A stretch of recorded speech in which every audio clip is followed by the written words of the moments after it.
samba sa Diyos. Ito rin ang natuturo ng daan ng kaligtasan. So may dalawang mapahayagan ng Diyos, ang general revelation na makikita natin sa kalikasan. Sa buwan, sa bituin, sa araw, sa konsensya ng tao, alam niyang may Diyos. Sa kasaysayan ng mundo, ikinwento, nalalaman natin na mayroong Diyos na nagpakilala sa bansang Israel, dumating yung Panginoong Yesus.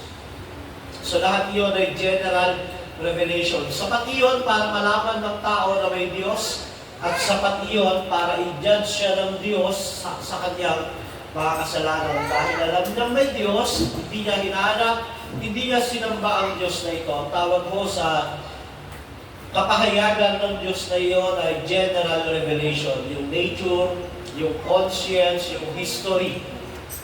Ngayon, ang pinakamataas na revelation ng Diyos, yung special revelation, ang Biblia. So, sa huling panahon, nagpahayag ng Diyos sa pamamagitan ng kanyang anak, at ang Biblia ay tungkol kay Kristo. So, ang Bible ay 66 books, 39 sa Lumang Tipan, 27 sa Bagong Tipan. Ito ang otoridad. Ang Bible ay sapat na wala nang darating pa na revelation dahil andito na lahat sa Biblia ang kasagutan tungkol sa kaligtasan at paano mabubuhay ang tao sa pananampalataya. So yun ang chapter 2. 1. Holy Scripture. Ang chapter 2 ay tungkol sa banal na Trinidad. Ang Trinidad ay isang Diyos, pinahayag ng Diyos ang kanyang sarili o pinakilala ng Diyos ang kanyang sarili sa tatlong persona. Ang Diyos Ama, ang Diyos Anak, at Diyos Espiritu Santo. Bagamat isang Diyos, isa silang Diyos, pero ang persona nila ay tatlo. Iba ang Ama, iba ang Anak, iba ang Espiritu Santo, yet isa silang Diyos. Yun ang mahiwagang Trinidad na pinaniniwalaan ng mga totoo at tunay na Kristiyano. At ang attributes niya, natutunan din natin, yung hindi siya nagbabago, immutable, omnipresent, nasa lahat siya ng dako, omnipotent siya, ang makapangyarihan sa lahat, all-powerful siya, omnipresence, omniscient, alam niya lahat, at siya ay soberano. Kontrolado niya lahat ang nangyayari sa mundong ito. Iyon ay nakapasok sa ikalawang chapter, yung kanyang decree o pagtatalaga ng Diyos o pagtatakda ng Diyos na lahat ng nangyayari sa mundong ito ay itinakda at itinilaga ng Diyos. May general decree. Ang lahat ng mangyayari sa mundong ito, masama o mabuti, idinecree ng Diyos. Ang tawag dyan, general decree. Bagamat siyang nagtakda ng lahat ng mangyayari, hindi siya ang pinagmulan ng kasalanan. Inalaw niya iyon para sa mabuting pangyayari at mabuting bagay para sa mga hinirang ng Diyos. So merong personal decree, personal na pagtatalaga ng Diyos o yung tinatawag natin na election. May mga hinirang ng Diyos, personal, bago palikhain ng mundo, hindi pa dumarating ang mga tao nito, pero itinalaga na sila ng Diyos na maligtas. So yun ang decree. Pagtatalaga, general sa lahat ng mangyayari, personal o special decree sa mga hinirang ng Diyos. Sa chapter 4, yung creation, pag-aralan natin yung overview, yung kailan nagsimula ang creation. So ito yung nagsimula yung time, yung space, sa Genesis 1:1. Yung author ng creation ng Diyos, ang layunin ng creation para maluwalhati ang Diyos dahil sa nagmupakaw na pag-ibig ng Diyos. So, nilikha ang tao. Ang duration, ito ay literal 6 days creation. So, ganun kahaba. 6 na literal na araw. Actually, matagal yan kasi 1 segundo kayang gumawa ng Diyos ng isang universe. So, yung pinakamataas, so yung apex sa tinatawag natin na kataasan ng kanyang nilikha ay ang tao. Nilikha ang tao sa imahe ng Diyos, image of God. So yung tinatawag natin, Imago Dei. So ang tao ay may 4 na state na pag-aralan natin diyan na sa creation, siya ay in the state of innocence, holy, nakaka-direct siya sa pagko-communicate sa Diyos dahil sa kanyang kabanalan, pero siya ay mutable, pwede magbago. So ginawa ng Diyos, binalansin niya ang creation, nakipagtipan siya sa tao. So yung covenant of works na nagano natin susunod. Sumunod, pang-5, yung providensya ng Diyos. Tungkol sa providensya ng Diyos. So, nilikha lahat ng Diyos ang bagay sa mundo ito, by creation. Pero lahat iyon ay under ng kanyang decree, pagtatalaga, pagtatakda, at sa kanyang paglikha, siya ay kumikilos sa pamamagitan ng providensya. Mga nangyayari sa mundong ito, ginugobyernohan ng Diyos sa pamamagitan ng kanyang providensya. Yung physical na universe, yung araw, yung buwan, yung pag-ikot ng araw, yung ulog, yung kidlat, yung ulan, yung init, lahat yan ay ginugobyernohan ng Diyos. Yung mga hayop na nag-exist sa mundong ito, lahat yan ay ginugobyernohan ng Diyos. Lahat ng nangyayari sa buhay ng tao, lahat po yan ay ginugobyernohan ng Diyos o pinapamahalaan ng Diyos. Kahit yung maliit na detalye ng buhay natin, kahit yung mga insekto sa paligid, lahat ng nangyayari, walang aksidente, lahat sila, yung malayang pagkilos ng Diyos, ng tao, kahit yung pagkakasala ng tao under ng gobyerno ng Diyos, pero hindi siya ang pinagmulan ng kasalanan. Hindi siya ang author ng sin, yet under yun ng kanyang gobyerno. So yan pumapasok yung God's sovereignty o yung pagiging soberano ng Diyos at pagiging responsable ng tao. Siya ay may responsibilidad na gawin kung anong tama, mabuti. So lahat iyan under ng providence ng Diyos. Chapter 6, pag-aralan natin sa chapter 6 ang pagbagsak ng tao sa kasalanan. So nilikha ng Diyos ang lahat, tinakda lahat, ang pinakamataas sa kanyang creation ng tao, at na binalansin ng Diyos ang kanyang creation, nakipagtipan siya sa tao, at ang nangyari, bumagsak ang tao sa kasalanan sa chapter 6.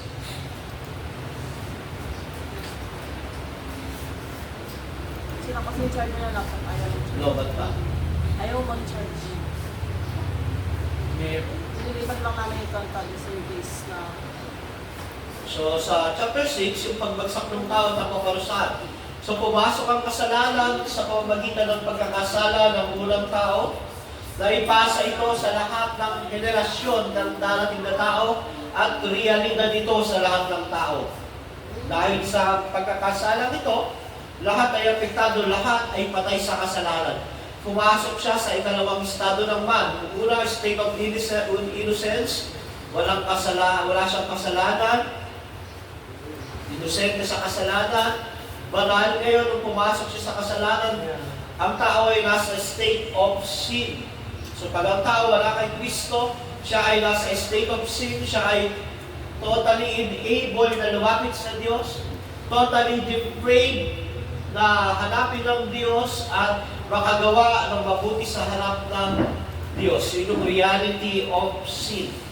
At 7, tungkol sa tipan, sa covenant of works ay nakipagtipan ang Diyos sa tao. So dito, bagamat may malayong agwat ang Diyos at ang tao, nagpakababa ang Diyos, inabot ang tao sa pamamagitan ng isang tipan, covenant of works. Ito ay grace, dahil hindi naman obligado ang makapangyarihan at mataas na Diyos na makipagtipan sa kanyang creation. Si Matthew nga rin, gusto. Masok. Ito sa babay. So hindi obligado ang Diyos makipagtipan sa tao na kanyang nilikha lamang. Malayo ang agwat, napakataas. Pero binreach ng Diyos ang agwat na ito through covenants. Nagpakababa ang Diyos. Inabot ang tao. Ngayon sa covenants na ito, ang mga kanilang kasunduan ay huwag kakain sa ipinagbabawal na bunga. So dito, kung matutupad nila yun, sila ay mapopromote sa glorification, subalit hindi yun nangyari. So pumasok ang kasalanan. Ngayon, gumawa ang Diyos ng bagong covenant o tipan. Isang tipan na mas lalong mabiyaya, nag-uumapaw na biyaya.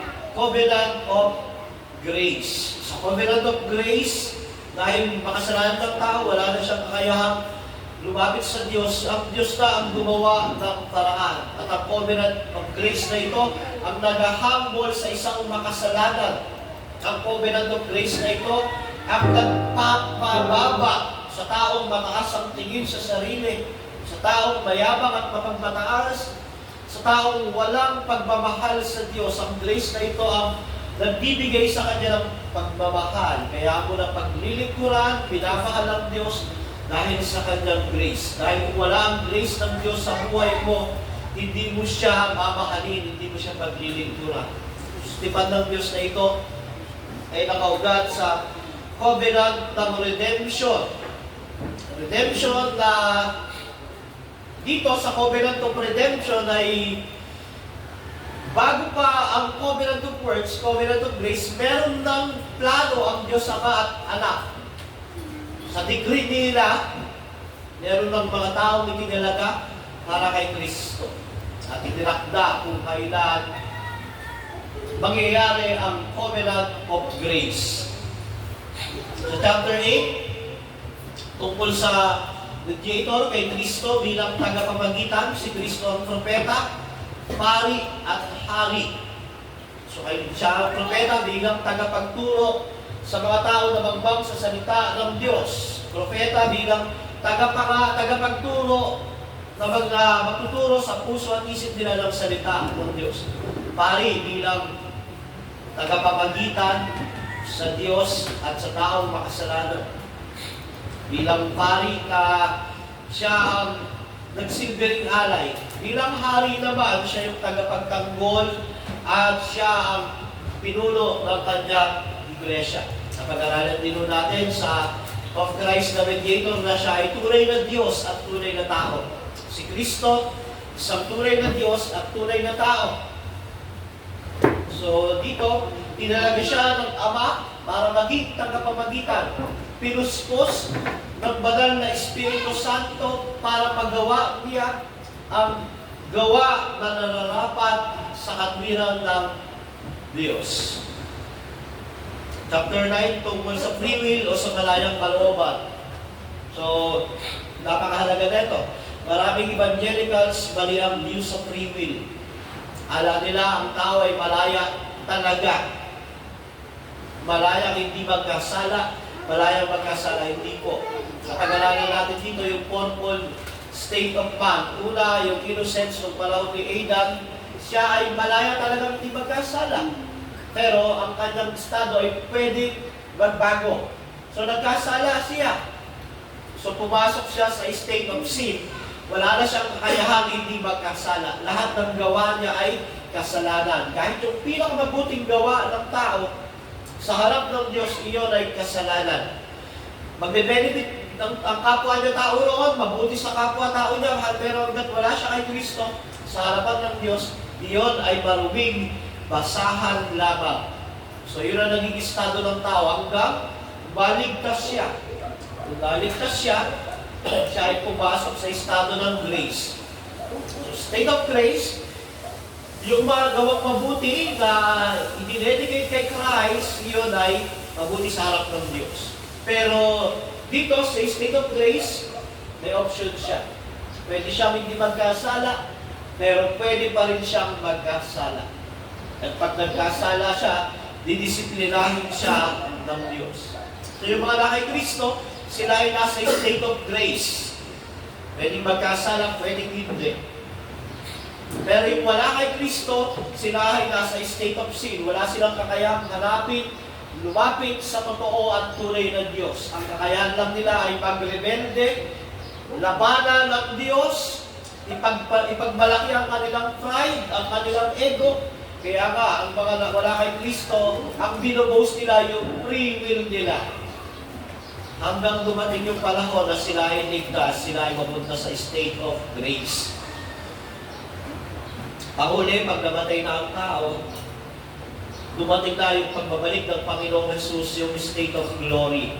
Wala lang kakayahang magkasala. Hindi na kayang magkasala ng tao sa state of glory. So, yun yung fourfold state para maunawaan natin ang free will.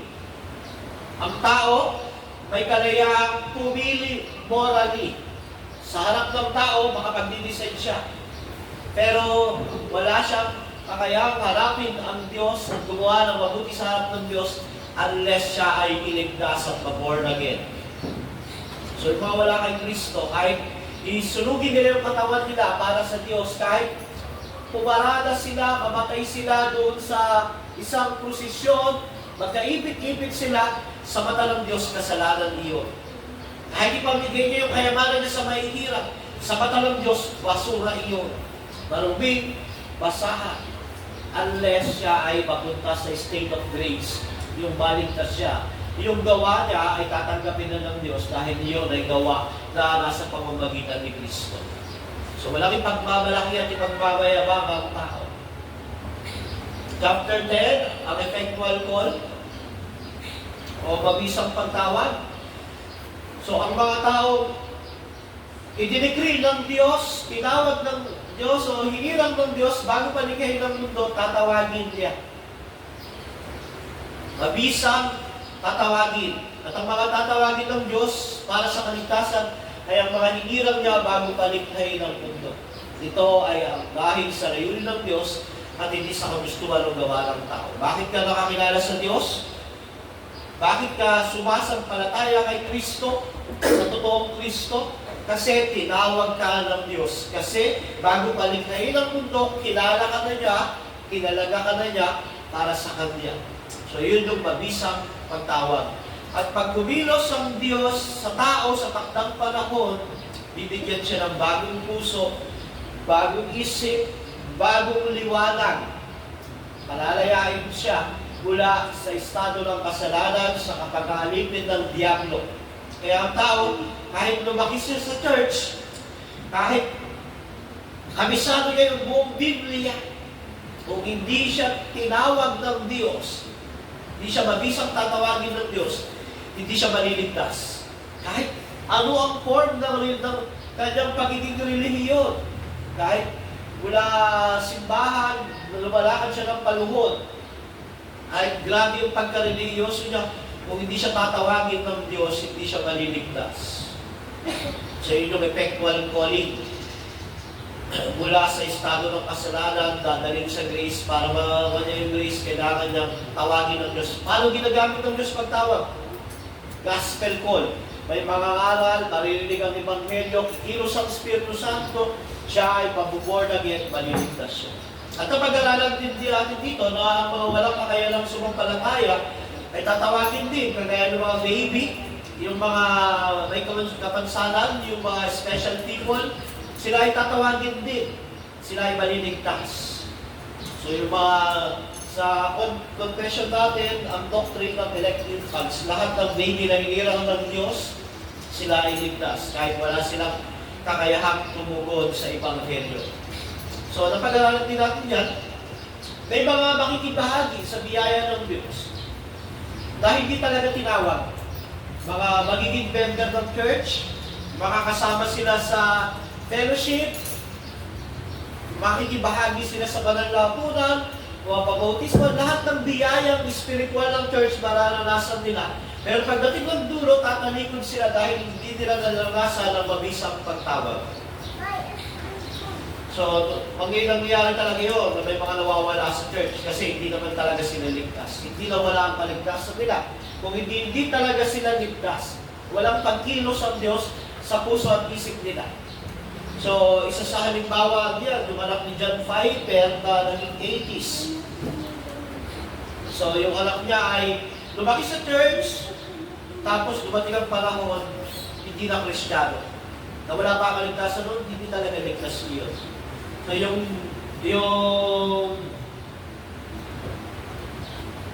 Yung mga Kristiyano na tumatalikod sa Bible, example yan si Demas na kasama siya ni Pablo sa ministeryo.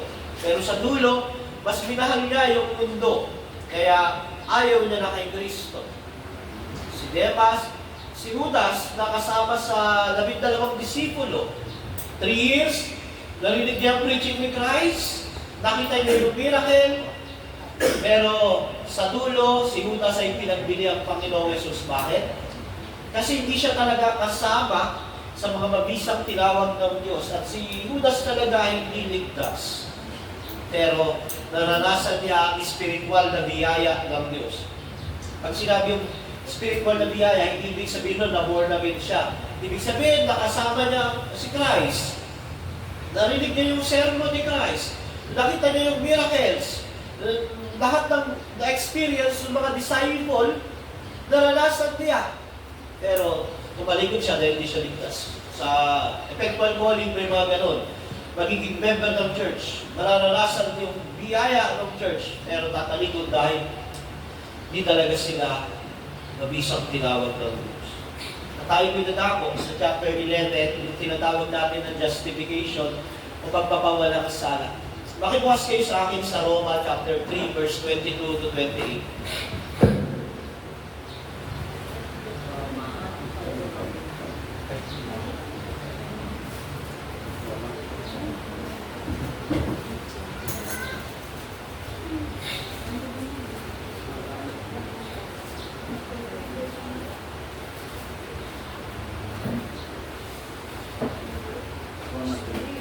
Roma 3:22 to 28, sabi diyan, ginagawang matuwid ng Diyos ang lahat sa pamamagitan ng kanilang pananampalataya kay Hesus Kristo. Walang pagkakaiba ang mga tao sapagkat ang lahat ay nagkasala. Walang sino mang nakaabot sa kaluwalhatian ng Diyos.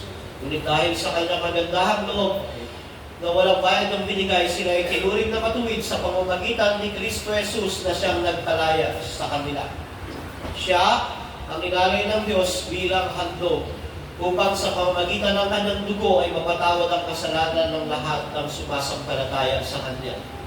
Ginawa ito ng Diyos upang patunayang siya ay matuwid sapagkat noong unang panahon ay nagtimpi siya at pinagtiisa ng mga kasalanang nagawa ng mga tao. So 26, ngunit ngayon ay pinakita ng Diyos na siya ay matuwid at tinuring niyang matuwid ang mga sasampalataya kay Jesus. 27. Kaya ano ngayon? Ang ating may pagmamalaki? Wala. At bakit naman tayo magmamalaki? Dahil ba sa ating pagsunod sa kautusan? Hindi. Kundi dahil sa ating pananampalataya kay Kristo. Sa 28, kung gayon, maliwanag na sa pamamagitan ng pananampalataya, tinuturing na matuwid ang tao at hindi sa pamamagitan ng pagtubad sa kautusan. Salamat sa pagkabasa ng salita ng Panginoon. Iyon ang salita ng Diyos. At yung salita ng Diyos na yon sa Roma 28, ang naginamit ng Diyos para maligtas ang isang protestante, si Martin Luther. Yung Roma 8:28. Nung siya ay monghe, nasa loob na siya ng simbahan, nag-struggle si Luther. Bakit? Dahil una, alam ni Luther na banal ang Diyos. Matuwid ang Diyos. At dahil sa kabanalan ng Diyos, sa katuwiran ng Diyos, alam niya na sa impyerno siya pupunta. Kahit monghe siya, kahit nasa simbahan siya, alam niya na dahil sa kabanalan at katarungan ng Diyos, sa impyerno siya pupunta. Dahil hinihingi ng Diyos na maparusahan ang bawat kasalanan. So, nung panahon na yan, nag-struggle si Luther. Talagang, alam niya, banal ang Diyos, paano ako makakaligtas? Hanggang mabasa niya ito. Sabi diyan sa 20, kung gayon, maliwanag na sa pamamagitan ng pananampalataya, ituturing na matuwid ang tao, at hindi sa pamamagitan ng pagtupad sa kautusan. Kung nabasa niya ito, na born again siya. Sabi niya, nagliwanag ang langit. Nakita niya yung pag-asa niya para maligtas na hindi kayang ibigay ng relihiyon, hindi kayang ibigay ng mabuting gawa, pero kayang ibigay ng Diyos sa pamamagitan ng Panginoong Jesucristo.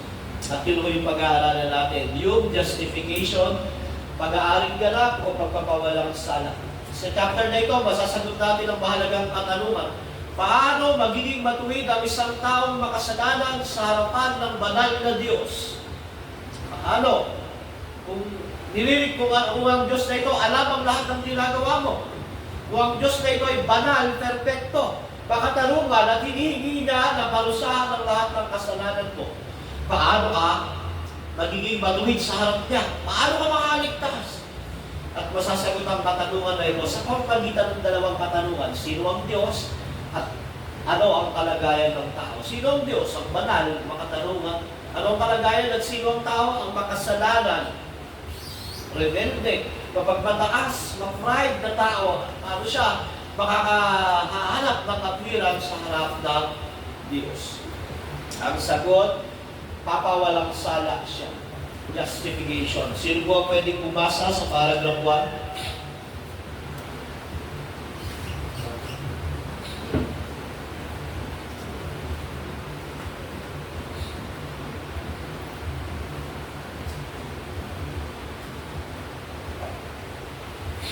No. Ang mga mabisang tinatawag ng Diyos ay malaya rin niyang pinapawalang sala. Hindi sa pamamagitan ng pagsalin sa kanila ng katwiran, bagkus ay sa pamamagitan ng pagpapatawad ng kanilang mga kasalanan.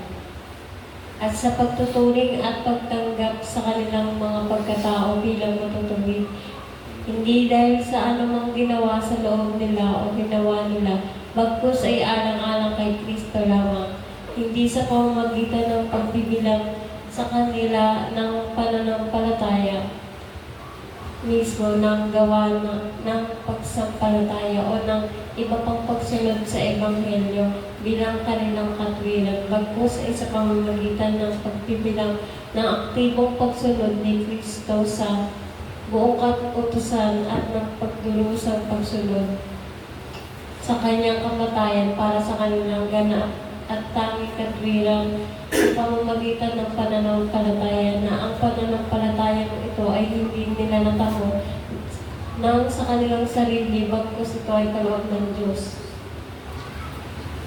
So, yan, tama yan. Ito yung matutunan natin dito. Sa Roma 8:30, ang sabi, ang mga pinili niya noon Pangulo ay kanyang tinawag at ang mga tinawag ay kanya ring pinawalang sala. Hindi naghihiwalay ang chapter 10 at chapter 11. Sa chapter 10, makikita natin yung mga tinawag ng Diyos. Ang mga tinawag ng Diyos ay ipapawalang sala niya. At mababasa natin yun sa chapter 8, verse 30. Ngunit, kaya ang unang binasa natin, ang mga mabisang tinatawag ng Diyos, yung chapter 10, ay malaya niya rin pinapawalang sala. Kaya napakaganda ng confession, magkarugtong yung pagtawag ng Diyos sa pagpapawalang sala ng Diyos. Yung paragraph 1 ay nagtuturo sino ang pinapawalang sala. Ang mga mabisang tinatawag ng Diyos, di ba? Yun ang mga pinapawalang sala. Yung mga tinawag ng Diyos na hinirang bago paligay ng mundo, ipapawalang sala ng Diyos. Paano sila pinapawalang sala? Sabi niyan, pinapatawad ang kanilang mga kasalanan at itinuturing sila na matuwid at tinatanggap ang kanilang pagkatao. Tinuturing sila na matuwid, pero ang pagpapawalang sala nila ay hindi dahil sa kanilang kabutihan. Ito ay pagtuturing sa kanila. Pag sinabing pagtuturing, legal na transaksyon ang pagpapawalang sala. Ganito po yan. Yung tao na tinawag, paano siya ipapawalang sala? Dahil ba sa mabuti niyang gawa? Dahil sa mabuti niyang katauhan? Hindi. Dahil merong nagbayad sa kanyang kasalanan. Ang tawag ko doon, legal transaction. Pinapatawad ang kanilang kasalanan at tinuturing silang ng tuwid at tinatanggap ang kanilang pagkatao. Hindi ibig sabihin nun, wala kang kasalanan, kaya ka pinawalang sala. Pinawalang sala ka dahil merong umako at umalili sa kasalanan mo. Legal transaction po iyon. Halimbawa nga, yung kaso ni Hubert Webb sa Visconde Massacre. So, si Hubert Webb ay napawalang sala ng korte. Pero kung siya ang pumatay, wala nang problema iyon dahil sa harap ng korte, siya ay walang kasalanan. Ganon din ang pagpapawalang sala ng Diyos. Makasalanan ka, totoo yun. Pero dahil pinawalang sala ka na niya, yung mga kasalanan mo, wala na yun. Bakit? Kasi nga, may umalili at nagbayad doon. So yun yung tinuturo sa paragraph 1. Ang mabisang tinatawag ay pinapawalang sala sa pamamagitan ng pagsalin sa kanila ng katwiran at sa pamamagitan ng pagpapatawad ng kanilang mga kasalanan at pagturing at pagtanggap sa kanilang pagkatao bilang matuwid. Sa chapter 2, ang dahilan ng pagpapawalang sala? Hindi dahil sa tao at hindi rin dahil sa faith nila. Hindi ka napawalang sala dahil sa faith mo. Ang faith ay naging daanan ng pagpapawalang sala sa iyo. Kaya minsan nalilito kayo, di ba yung pinapangaral na sumampalataya ka kay Kristo, mapapatawad ka. Di ba? Hindi ka naligtas ng pagsampalataya mo na yun. Iyon ang naging daanan ng kaligtasan mo. So ang pananampalataya mo ay parang kamay. Yung kamay mo, yung pananampalataya mo, ilalapit mo kay Kristo para mabot mo yung pagpapawalang sala. Pero pag ang kamay mo, inilapit mo sa iyo, hindi ka mapapawalang sala. Kaya faith mo ay hindi dahilan ng pagpapawalang sala. Ito ay daanan ng pagpapawalang sala na galing kay Kristo. So, ang dahilan ng pagpapawalang sala, hindi dahil sa tao, sa mabuting gawa, hindi dahil sa faith niya. Ito ay dahil lamang kay Jesus. Ang faith niya ay dinaanan ng pagpapawalang sala. Ang good works niya ay bunga ng pagpapawalang sala. Pero ang nagpawalang sala sa kanya ay si Jesus. Dahil sa gawa ni Jesus. Okay, magdibali ito, mag-aaral ako na sumampalataya ka kay Kristo. Mapapatawad ka. Ang gusto kong sabihin, ituon mo kay Kristo ang iyong pananampalataya, yung kamay mo, tanggapin mo siya. Maging dumdang sa gano'n, dumaloy doon. Dahil pag ang faith mo, wala kay Kristo, walang pagpapawalang sala. Pag ang faith mo, halimbawa yung kamay ang faith, nakatutok hindi kay Kristo sa mabuting gawa, walang pagpapawalang sala. Ang faith mo, nakatutok sa faith mo, walang pagpapawalang sala. Kaya di totoo yung napakalakas ng faith mo, kapatid. Wala tayong faith over faith. Ang faith natin is kay Christ. So dinadaluyan lang ang faith. Parang electric fan. Kable lang yung faith. Na kung wala siya sa power, walang power yung electric fan. So yun o, ang dahilan ng pagpapawalang sala, hindi ang pananampalataya, mabuting gawa o ang tao, ito ay dahil kay Jesus. Sa paragraph 2 po yun. Diba? Hindi dahil sa anumang ginawa sa loob nila, so yung o ginawa nila, pag sinabing ginawa sa loob nila, yung pananampalataya nila, o ginawa nila, bagkus ay alang-alang kay Kristo lang. So chapter 3 and 4, ang paraan ng pagpapawalang sala ay pagsasalin. Sabi diyan, hindi sa pamamagitan ng pagbibilang sa kanila ng pananampalataya o ng gawa ng pagsampalataya o ibang pagsunod sa Ebanghelyo bilang kanilang katwiran, bagkus sa pamamagitan ng pagbibilang na aktibong pagsunod ni Jesus. O sa madaling salita, ang paraan ng pagpapawalang sala ay pagsasalin ng ginawa ni Kristo. Hindi yung pagsasalin ng pananampalataya at pagsasalin ng ginawa ni Kristo, yung active and passive work ni Christ. Di ba, nabuhay si Kristo? Perfectong buhay, ipapasa sa iyo. Di ba, namatay si Kristo para bayaran yung kasalanan? Ipapasa sa iyo. Ngayon, paano makukuha yun? Sa pamamagitan ng pananampalataya mo, dadaan iyon, kaya ka mapapawalang sala. Naiintindihan mo ba na ang paraan ng pagpapawalang sala ng Diyos ay pagsasalin? At ang pagsasalin na yun ay dumadaan sa pananampalataya. So ang faith ay daluyan, daanan nito. At iyon yung paraan o pagsasalin ng gawa ni Kristo. Active and passive. Pag sinabing active, iyon yung kanyang kamatayan sa krus. Pag sinabing passive, yun yung buhay niya na perfecto, ipapasa sa iyo. Na parang wala kang kasalanan, nabayad yung mga kasalanan mo. At matatanggap mo ito, dadaan ito sa pananampalataya mo kay Kristo. So pinapaliwanag ng paragraph 1 na ito kung anong pagpapawalang sala. Unawaan natin. Tinuturo ang paraan at dahilan ng pagpapawalang sala, si Kristo. At natutunan natin kung walang matuwid at hindi. Di ba? Ang pananampalataya ay daanan lang, hindi ito yung nagpapawalang sala. Ang nagpapawalang sala ay ang gawa ni Kristo. Tinuturo din dito kung paano natin ito natanggap at matatanggap. Diba? Sa mga hindi ka ligtas, sumampalataya ka kay Kristo sa kanyang buhay at natapos na gawa sa krus ng Kalbaryo. Pero pagpapawalang sala, ito raw ay act of God's free grace.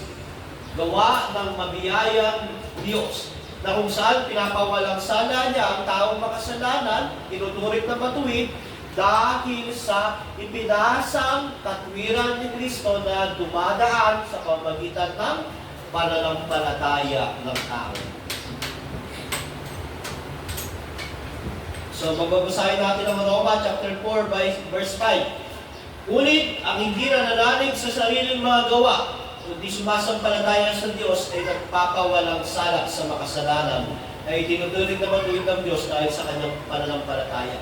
Yung mga tao na nananalig sa kanilang gawa para mapawalang sala ay pupunta sa impyerno.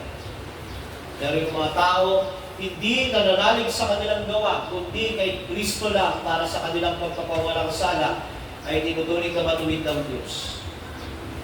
Roma chapter 4 verse 5. So paragraph 2, sino mo pwedeng bumasa?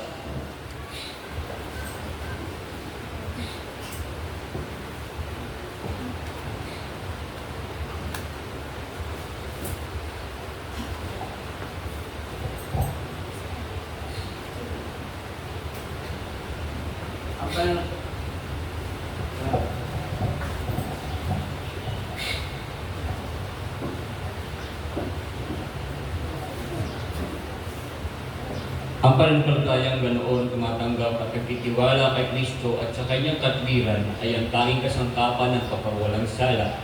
Ngunit hindi iyon nag-iisa sa taong pinawalang sala, bagpos iyon ay laging kasama ng lahat ng iba pang mga biyaya at hindi patay ang pananampalataya. Bagpos iyon ay gumagawa sa pamamagitan ng pag-ibig. Yan, sa paragraph 2, ang kaibahan ng biblikal na pagpapawalang sala. Ang natatanging paraan para mapawalang sala ay ang pagtitiwala kay Kristo at hindi sa kanyang, hindi sa ating gawa. Not by anything, wala akong ibang paraan para mapawalang sala ang tao, kundi ang pagtitiwala kay Kristo. Actually, sa history, pag pinag-aralan natin, nagka-problema kasi yan nung i-translate ni St. Jerome ang Bible sa Latin Vulgate.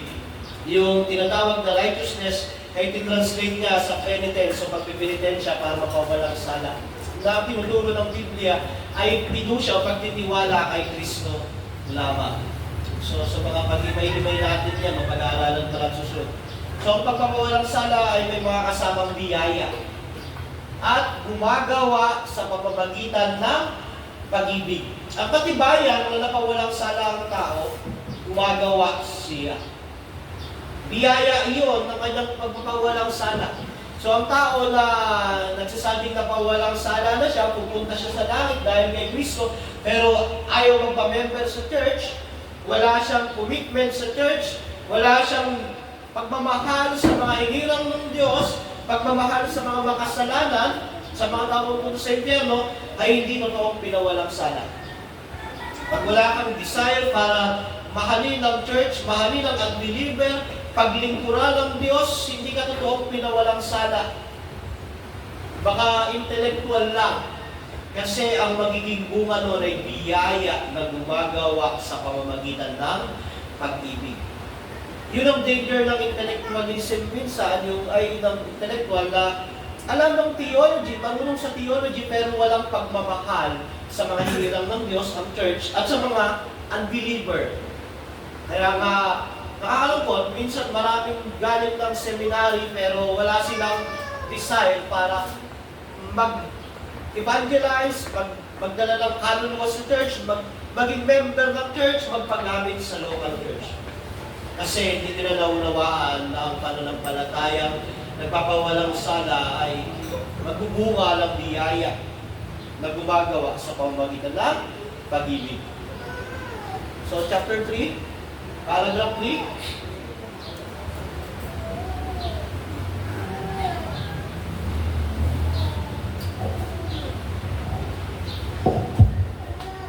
Sa pamamagitan ni si Kristo sa pamamagitan ng kanyang pagsunod at kamatayan ay nagbayad ng lubos ng utang ng lahat ng mga pinawalang sala at sa pamamagitan ng pag-aalay ng kanyang sarili sa dugo ng kanyang krus, dumanas sa kanilang halip na kaparusahan na narapat sa kanila. Nagsawa ng isang tunay at lubos na pagbabayad sa katarungan ng Diyos para sa kanila. Ngunit yamang siya ay binigay ng Ama para sa kanila. At ang kanyang pagsunod at pagbabayad ay tinanggap sa kanilang halip. At kapwa malayang hindi sa anumang nasa kanila. Ang kanilang pagkawalang sala ay tanging sa malayang biyaya lamang. Upang kapwa ang mahigpit na katarungan at mayamang biyaya ng Diyos ay maluwalhati sa pagwawalang sala ng mga makasalanan. So si Kristo sa pamamagitan ng kanyang pagsunod, ibig sabihin yung buhay niya na perfecto at kamatayan ay nagbayad ng lubos na utang ng lahat ng mga pinawalang sala. Gustong tukuyin dito ang kasapatan ng pagsunod at kamatayan ni Kristo para sa pagpapawalang sala. Sapat ang buhay ni Kristo at kamatayan ni Kristo para ipawalang sala ang taong makasalanan na sasampalataya at magtitiwala sa Kanya. Muli po, ito ay pinapakita yung kasapatan ni Kristo. Tinuturo ng doktrina na ito na wala nang ibang magpapawalang sala sa iyo kundi ang buhay at kamatayan ni Kristo. Pero sa chapter 2 naman, ipinapakita naman yung ebidensya ng pagtanggap ko noon sa pamagitan ng biyaya na gumagawa ng pag-ibig. So, ang kasapatan ng ginawa ni Kristo, Jesus Christ has purchased us for the proof of both exact justice and grace ng Diyos. Binayaran ni Kristo ang katarungan ng Diyos at binayaran din niya ang umaapaw na biyaya ng Diyos para ikaw ay mapawalang sala at tanggapin mo ang biyaya. So, libreng biyaya ito na inaalaw ng Diyos na merong bumalilis sa iyo. So, kaya kaligtasan ay free grace na inalaw ng Diyos na imbis na ikaw ang mamatay, parusahan sa impyerno, meron siyang binigay na kahalili ang Panginoong Jesus. Libreng biyaya ito na binigay niya yung kaisa-isang anak niya bilang kahalili mo, substitute mo. Libreng biyaya ito na kung saan dapat sa mga taong mga makasalanan, meron siyang hinirang para maging mga tao niya, mga anak niya. Libreng biyaya ito na binibigay ng Diyos ang mana ng kalangitan, mana ng buhay na walang hanggan sa mga taong magtitiwala sa sampalataya sa natapos na gawa ng Panginoong Jesucristo. Paragraph 4.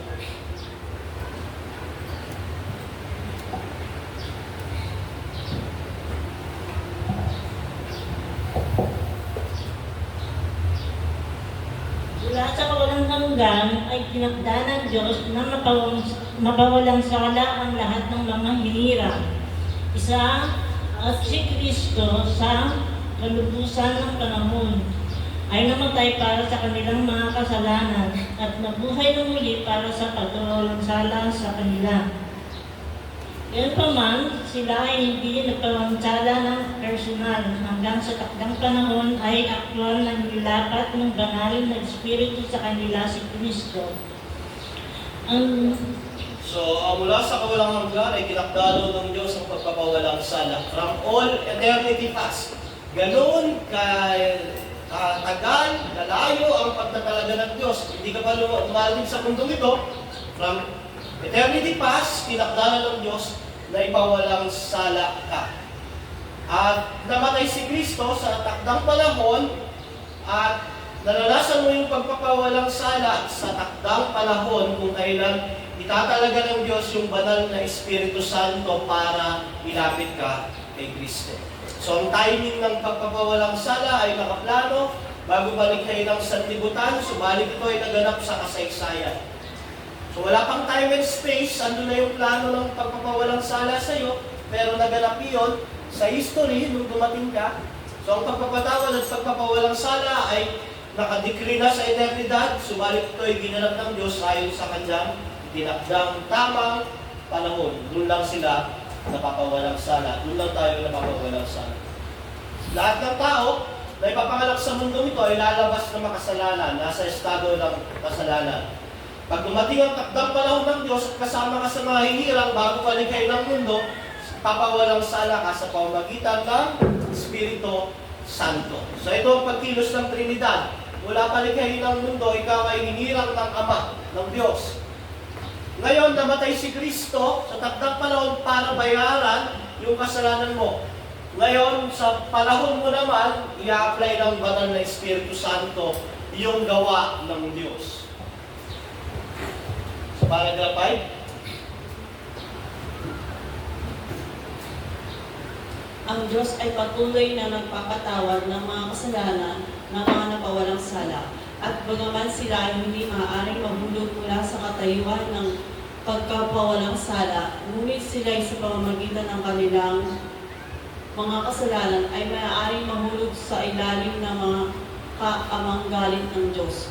At sa kalagayan iyon ay kalimitang hindi maipapanumbalik sa kanila ang liwanag ng kanyang mukha, hanggang magpakumbaba sila, humingi ng tawad, at panumbaligi ng kanilang pananampalataya at pagsisisi. so pagpapawalang sala ng Diyos ay hindi mawawala kailanman, sapagkat ito ay pangwalang hanggan. Pag ang tao, pinawalang sala ng Diyos, hindi mawawala iyon. Subalit, pag siya ay namumuhay o nakakagawa pa rin ng kasalanan, siya ay maaaring mahulog sa ilalim ng makaamang galit ng Diyos o yung pagdidisiplina ng Diyos. So kung ikaw ay pinawalang sala na ng Diyos, matigas ang ulo mo, namumuhay ka pa rin sa kasalanan, sa kamunduan, didisiplinahin ka ng Diyos. Yung makamang galit ng Diyos ay mararanasan mo. Pwedeng magkasakit ka ng nakamamatay na sakit. Maaksidente ka, maputulan ka ng paa, maputulan ng kamay. Magkaroon ka ng cancer, mga ganong sakit na isang disiplina ng Diyos sa kanyang mga anak, pero hindi iyon parusa. Gagawin ng Diyos ang lahat para maibalik ka sa Kanya. Kahit na mamatay ka pa. Ganun ang pagdidisiplina ng Diyos. Kaya sabi niya, pag nagdisiplina ang Diyos, hindi may papanumbalik sa kanila ang liwanag ng kanyang mukha hanggang magpakumbaba sila at humingi ng tawad. So, hindi maaaring mahulog sa kasalanan ng tao, didisiplinahin sila ng Diyos, pero hindi parusa ang binibigay sa mananampalataya, disiplina. So, kaya ang pagpapakumbaba, pagsisisi at paghingi ng tawad ay patuloy habang tayo ay nabubuhay sa mundo at sa katawan nito. So, everyday nagkakasala, so everyday nagre-repent. Everyday, humihingi ng gabay at patubay ng Diyos. Dahil ang ating Ama ay isang Ama na banal. Kaya nga sabi, kung walang kabanalan, hindi makikita ang Diyos. Hindi ibig sabihin nun, maabot mo ang kabanalan ng Diyos. Ang ibig sabihin lang noon, mamuhay tayo ng buhay na pagsisisi at buhay na patuloy na pagtitiwala sa kabanalan ni Kristo. Paragraph 6, pangulit.